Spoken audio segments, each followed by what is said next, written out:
আসসালামু আলাইকুম ভিউয়ার্স, এই মুহূর্তে ব্রেকিং এবং এক্সক্লুসিভ বিষয় নিয়ে হাজির হলাম। অবশেষে কিন্তু এবার আওয়ামী লীগের সময়কালে রাষ্ট্রপতি আব্দুল হামিদের বিরুদ্ধে এবার মামলা দায়ের করা হলো।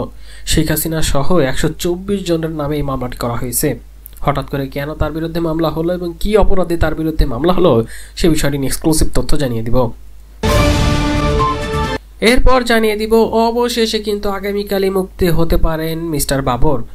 লুৎফুজ্জামান বাবরকে অবশেষে বৃহস্পতিবার কারামুক্তিতে আর বাধা থাকছে না, তিনি এবার মুক্ত হবেন। বিষয় নিয়ে থাকছে বিস্তারিত প্রতিবেদন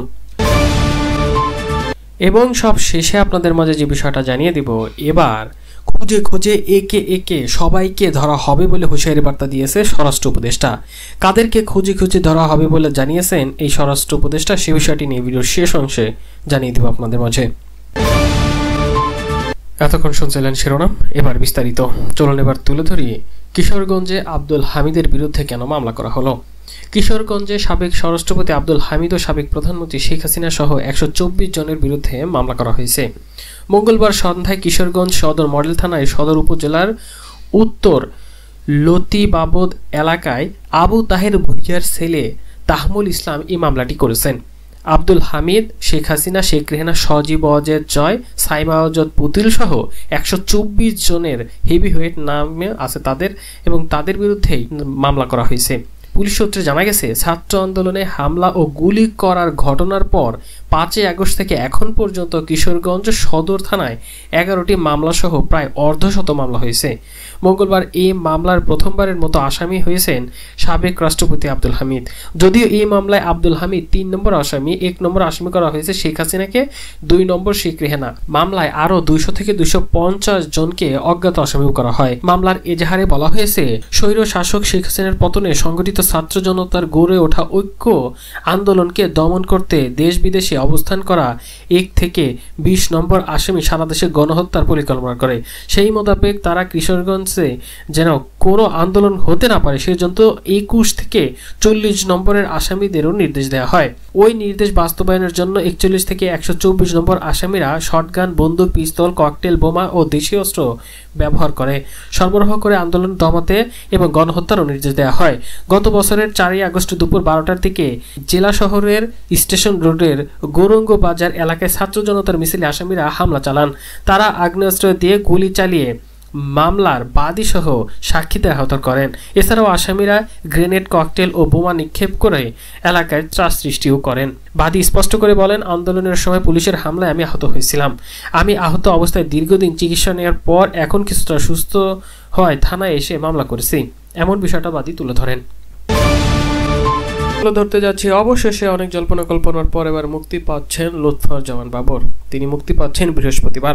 আলোচিত 10 টাকা অস্ত্র মামলার যাবজ্জীবন সাজা থেকে খালাস পেয়েছেন বিএনপির নেতা ও সাবেক স্বরাষ্ট্র প্রতিমন্ত্রী লুৎফুজ্জামান বাবর।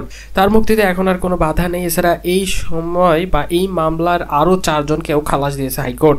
পাশাপাশি ভারতের বিচ্ছিন্নতাবাদী সংগঠন উলফার সামরিক কমান্ডার পরেশ বড়ুয়া সহ 5 জনের সাজাও কমানো হয়েছে। স্পষ্ট করে আপনারা ইতিমধ্যে জানেন, লুৎফুজ্জামান বাবর পরিবারের সদস্যরা জানিয়েছে বৃহস্পতিবার 16 জানুয়ারি দুপুর 2টায় ঢাকা কেন্দ্রীয় কারাগার কেরানীগঞ্জ থেকে তিনি মুক্তি পাবেন। এদিকে 10 টাকা অস্ত্র মামলায় বাবরের পাশাপাশি খালাস পেয়েছেন মহসিন তালুকদার, এনামুল হক, রেজ্জাকুল হায়দার ও নুরুল আমিন। আগামীকাল অর্থাৎ 16 জানুয়ারি তাকে মুক্তি দেওয়া হতে পারে বলে জানিয়েছে তার পরিবার। বৃহস্পতিবার 16 জানুয়ারি দুপুর 2টায় ঢাকার কেন্দ্রীয় কারাগার থেকে তিনি মুক্তি পাবেন বলে জানিয়েছেন তার পরিবার। দেখা যাক আগামীকাল 2টার দিকে তিনি মুক্তি পান কিনা।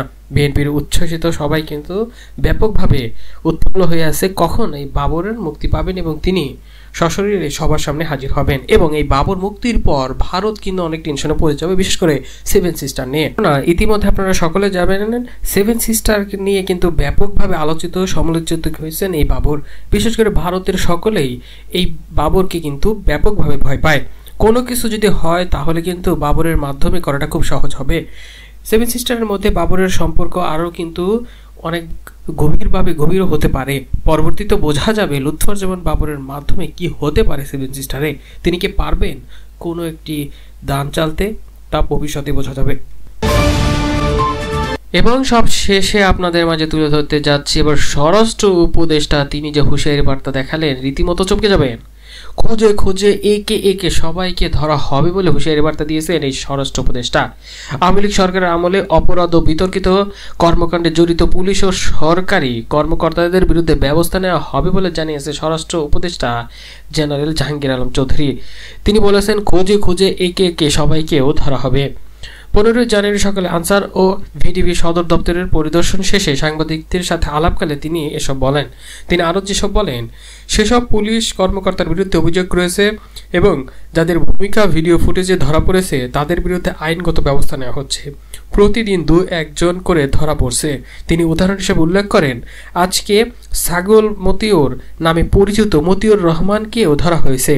তাকে অর্থাৎ যাকে এতদিন ধরা সম্ভব হয়নি, এরকম আরও অনেককে ধরা হবে এবং আইনের আওতায় আনা হবে বলেও এই স্বরাষ্ট্র উপদেষ্টাও তথ্য দিয়ে বলেন। তিনি আরও বলেন, সব একদিনে ধরা যায় না, অনেকে লুকিয়ে আছেন, কিন্তু একে একে তাদের খুঁজে বের করেও ধরা হবে। বিতর্কিত পুলিশ কর্মকর্তাদের তালিকার বিষয়ে তিনি আরও তথ্য দিয়ে বলেন, এ ধরনের তালিকা পুলিশ সদর দপ্তরে জমা দেওয়ার অনুরোধ জানানো হয়েছে।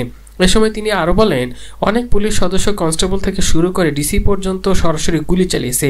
তাদের পদায়ন, বদলি বা পদোন্নতি দেওয়া হয়েছে। তবে এসবের বিষয়ে ইনকোয়ারি চলমান রয়েছে। স্বরাষ্ট্র উপদেষ্টা বলেন, যাদের বিরুদ্ধে তথ্য প্রমাণ পাওয়া যাবে তাদের বিরুদ্ধে কঠোরভাবে ব্যবস্থা নেওয়া হবে বলে জানান এই স্বরাষ্ট্র উপদেষ্টা।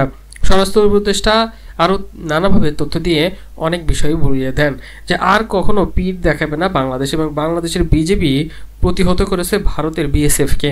এটা নিয়েও কিন্তু ব্যাপকভাবে প্রশংসা করেন বাংলাদেশের বিজেপিকে এই স্বরাষ্ট্র উপদেষ্টা।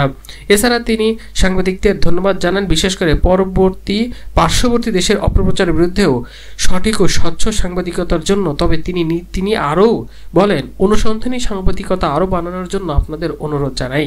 অর্থাৎ সাংবাদিকদের তিনি একটি বার্তা দিয়েছেন। তাহলে বুঝতে পারছেন কতটা বেপরোয়া হয়ে পড়েছে ভারত, এবং ভারতকে ঠেকানোর জন্য বিজেপি যে কতটা ভূমিকা রেখেছে তাও কিন্তু তিনি বলেছেন। এখন দেখা যাক কাদেরকে খুঁজে খুঁজে বের করবেন এই স্বরাষ্ট্র উপদেষ্টা এবং তাদের বিরুদ্ধে কি অ্যাকশনে যাবেন তা ভবিষ্যতে বোঝা যাবে।